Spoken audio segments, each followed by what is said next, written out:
Welcome po sa aking YouTube channel. Sa mga hindi pa po nagsusubscribe, please click the subscribe button po at huwag kalimutang i-click ang notification bell para ma-update po tayo sa mga new upload videos.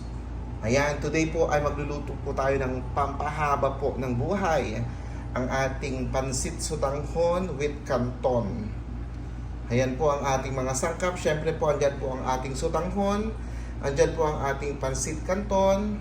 Andyan po ang ating green beans. Andyan po ang ating repolyo. Ang ating bell pepper. Sibuyas. Bawang. Andyan po ang ating carrots.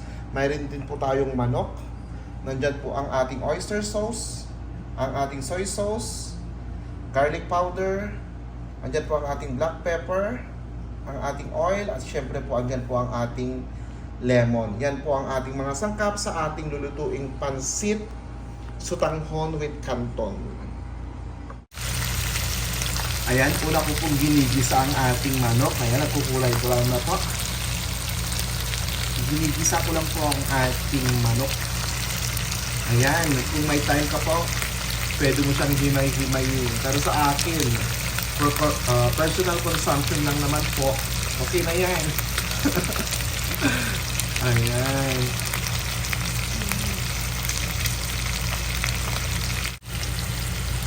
Ayan po. Nilagay ko na rin ang ating bawang at ang ating sibuyas. Ayan. Gisa-gisa lang po natin.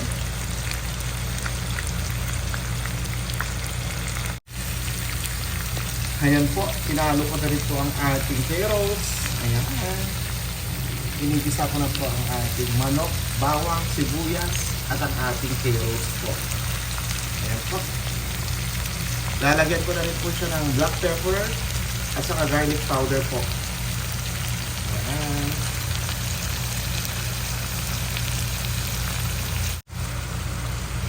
Ayan na po. Nilagay ko na rin po ang ating ang ating Baguio beans. Ayan. Nilagyan ko na rin po siya ng soy sauce, oyster sauce, at nilagyan ko na rin po siya ng black pepper at garlic powder. Ayan. Isusunod ko na rin po ang ating repolyo at ang ating bell pepper.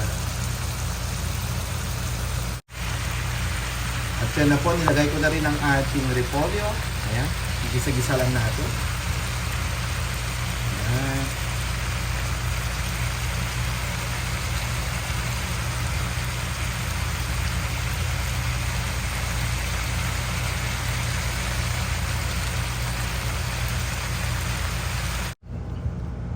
Ayan na po.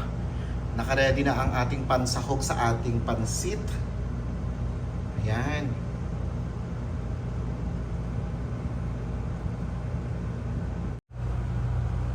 Ayan na po. Pakuluan lang natin. Nilagyan ko na po siya ng chicken cubes at tubig. Ayan, pakuluan lang po natin. Then ilalagay na po natin ang ating bihon at ang ating sutanghon.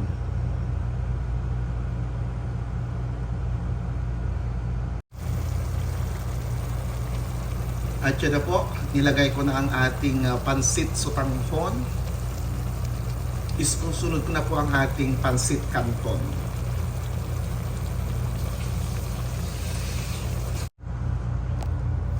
Ayan na po, hinalo ko na rin po ang ating pansit canton. Ayan. Igisa-gisa lang po natin ang ating sutanghon at ang ating canton. At ilalagay ko na po ang ating mga toppings po. Ang ating mga sahog. Ilalagay ko na po ang ating mga gulay.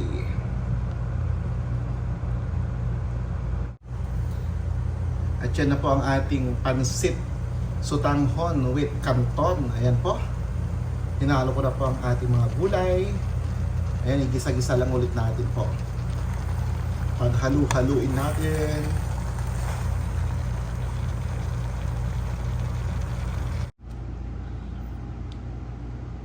Ayan, ito na po ang ating finished product po. Ang ating pansit sutanghon with canton. Ayan na po. Kainan na.